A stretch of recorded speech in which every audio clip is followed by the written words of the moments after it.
Hi Royals, welcome and welcome back to my channel.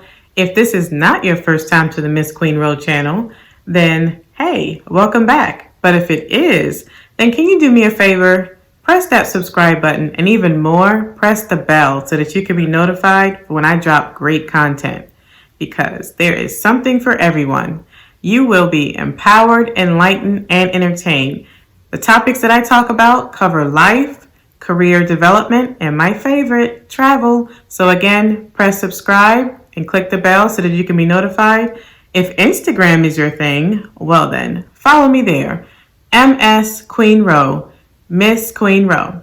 Today's topic, it is a continuation from a series that I started beginning with the last video that I made, Black Lives in the Workplace.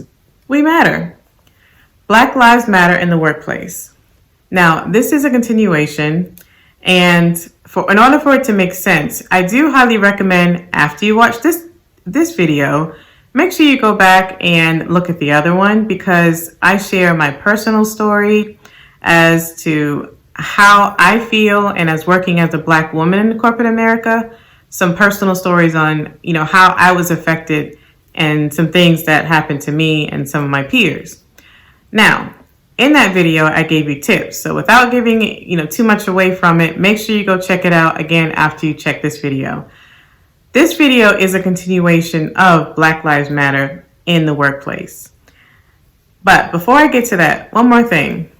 I want to actually tell you some things that I actually made a change. Proud of myself because ever since that video, and even probably before then, I'm no longer going to be silent. What do I mean by that? I am going to make sure there's some changes made in not even just where I work, but even my personal life. I already support Black businesses, Black owned businesses, but I'm going to do more. I'm going to do a whole rehaul of like products and things that I work with and I use, and to do my best to make sure that whichever product I am using, especially when it comes to hair products and some makeup, I'm going to make sure it's Black owned. Now, that is nothing against any of the other products, but one way that I've noticed that we can help, within the Black community is, first of all, speak up. So that's what I'm doing. Educate, also what I'm doing. But we got to hit them in the pockets.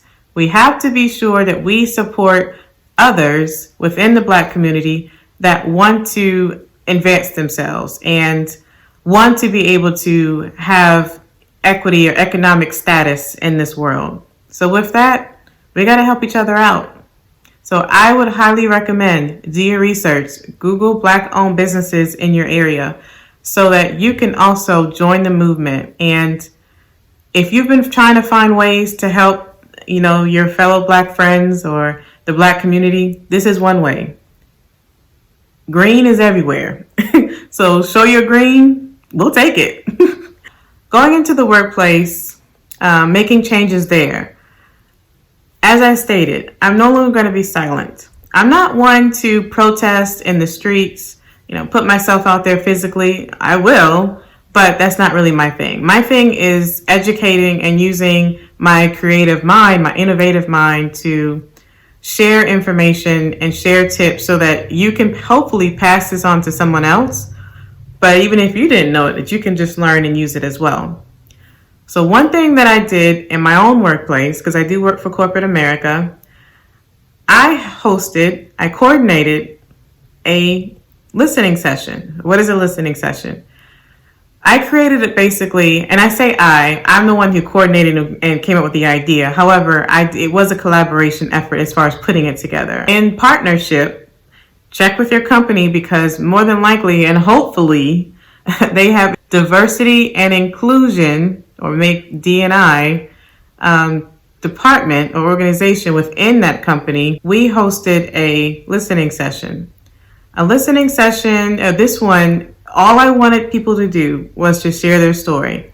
Before the session happened, I was receiving emails, texts, however people can contact me asking, was there a way to share their story? hadn't been reached out to personally. They were feeling some kind of way in their feelings because of what was going on in the world and within their own workplace, and they wanted somewhere in a safe space to share their story. It was virtual, obviously, and I was only intending to invite probably about 30 or 40 people. 80 people plus showed up on the call.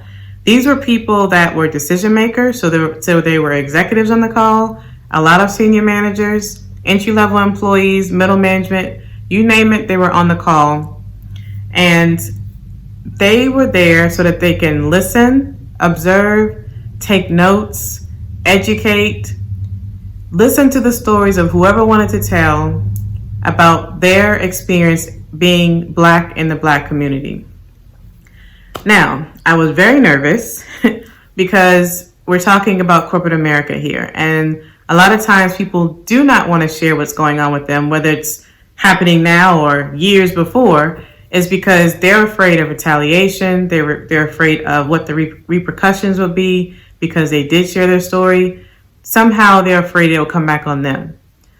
So I was afraid, or maybe not afraid, but more nervous that people would not want to share their story.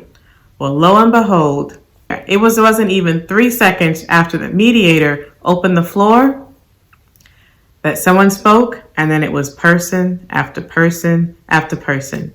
We met for 1 hour, and literally 5 minutes to the next hour, the mediator had to politely interrupt because people wanted to keep going to share their story, and just politely interrupt to say, I apologize.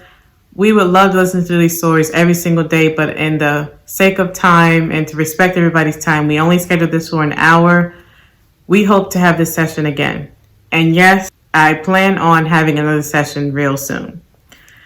Now, today's topic is called Pushing for Change in the Workplace.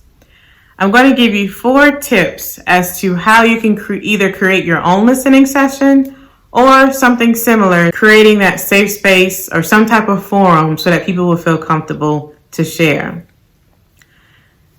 I'm going to give you tips that work for me, but feel free to change it up and create your own because you know the culture in your own workplace. Number 1, change your attitude. What do I mean by that? An attitude change is important because for me, as I stated, I was a little nervous. But it wasn't until I had an attitude change and just confidently decide that I am no longer going to be silent. Yes, there are some things that can happen after I host this listening session. There are some things that can happen even if it wasn't hosted. But I can't sit here and be silent when there are people like myself, my peers, any people of color that are still going through what they're going through in the workplace of being treated unfairly. So it wasn't until I had an attitude change to say, you know what? Let me stop being silent and let me do something about it. Again, you do what's comfortable for you because you want it to come off genuine. But for me, I'm going to create a forum that allows people to share their story or some way that people can listen and learn on how they can change. Number 2, you want to gain sponsorship. Now, you're probably going to hear this a lot from me because it's one thing to create an event, create a forum, and you have a lot of people showing up, but then you don't have the right people showing up. You actually have to have people that's actually going to make decisions or make the decisions to incorporate change. The people that incorporate change are going to be your executives, at least a senior leader, so that they can influence the executives. You want to have them invited on those calls. In addition to not just the executives and people who are listening and higher management, but you actually want to make sure you have some type of partnership with some type of organization or group. So for example, for me, I made sure to partner with Inclusive Diversity, my Inclusive Diversity at my workplace. Now, could I have hosted the session by myself? Most likely, yeah. I have a big influence in the city that I am. So I probably would have been okay. But because it was my first, I wanted to make sure it went right, and I wanted to have a non-biased set of ears and a non-biased mediator to host to run the session, so that they can set expectations on how the session should run. And just again, because I have too much of an influence in the city that I am, I didn't want to create that it seemed like I was just biased to just people, within my city, or just a certain amount of people or a certain type of people. You can partner with your employee resource group or your business resource group. Maybe you have an African American type group that you want to use, or a young professionals group, whichever group you decide. I recommend having that partnership or having that sponsorship, because they can bring the right people to that call or to that right forum, so decisions can be made. Because with number 3, there's no point in having a listening session or a forum and decisions aren't being made, because point is, we're pushing the movement to change. So again, number 3, submit your proposal. Now, we can have listening session after listening session after listening session, and that's always fine, because people have they need that space to be able to share their story and to let out their feelings. But there has to come to a point to where you have to move forward, right? And how do you move forward? Well, the point is to have those decision makers on the call, but then after it, have a follow-up session either with them or maybe with your committee that formulated the forum or the listening session, and write down the tips of how and what the group, or I should say, because this is Black Lives, what Black lives in the workplace are asking for. So for example, if you are asking for a company holiday, maybe now your company does not celebrate Juneteenth, or maybe your company doesn't celebrate Martin Luther King, that's a proposal you can submit. You can talk about it within the session, then give the reasons as to why it's important to have this holiday and why we should celebrate it, and then submit that proposal to the people on the call that will make the decision, or somewhere else that will help make that decision, to say, this is why we need it and this is why it's important. Now, am I saying that every proposal that you submit will get accepted? I'm not saying that. So please don't go back to your executives, to your president, to the nationals, and say, MsQueenRo said when you submit a proposal, it's going to be accepted. No, I'm not saying that.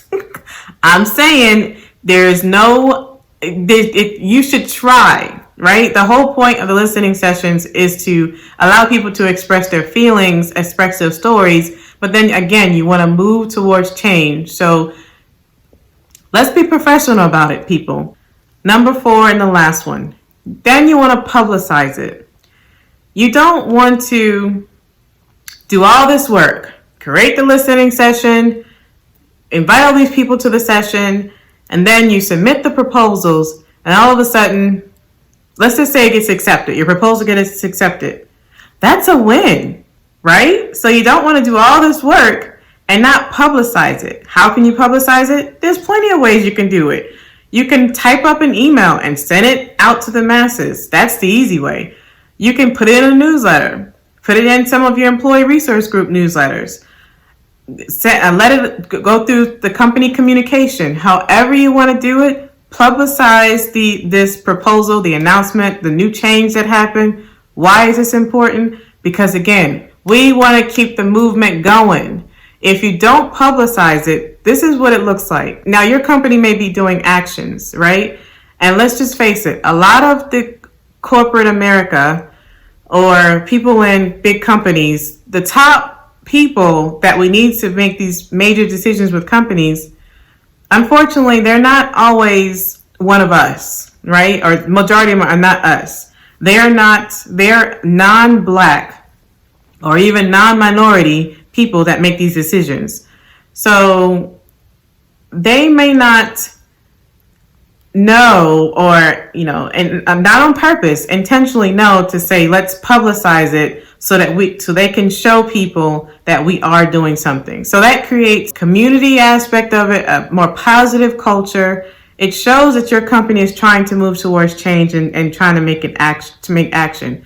But if you don't publicize it, those people that are in those positions that are non-minority or non-Black, and then you come out later and say it during a listening session, we did this change. Well, it seems like you're being defensive. It seems like you just did something to say you did something.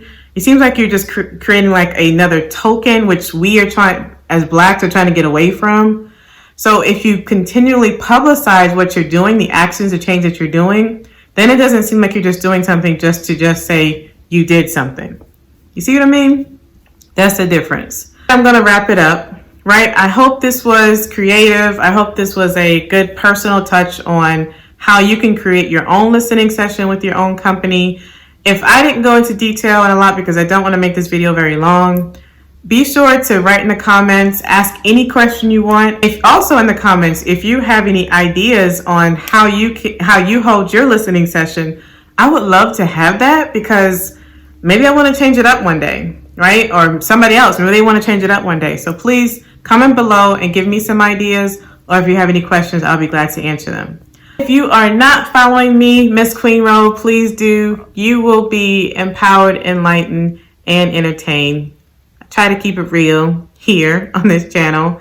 Follow me on Instagram as well, MsQueenRo. And if you're on Twitter, that's an extra one. You can also follow me, MsQueenRo TW. Please subscribe if you haven't already. That would be wonderful. All right, Royals, until next time, see ya.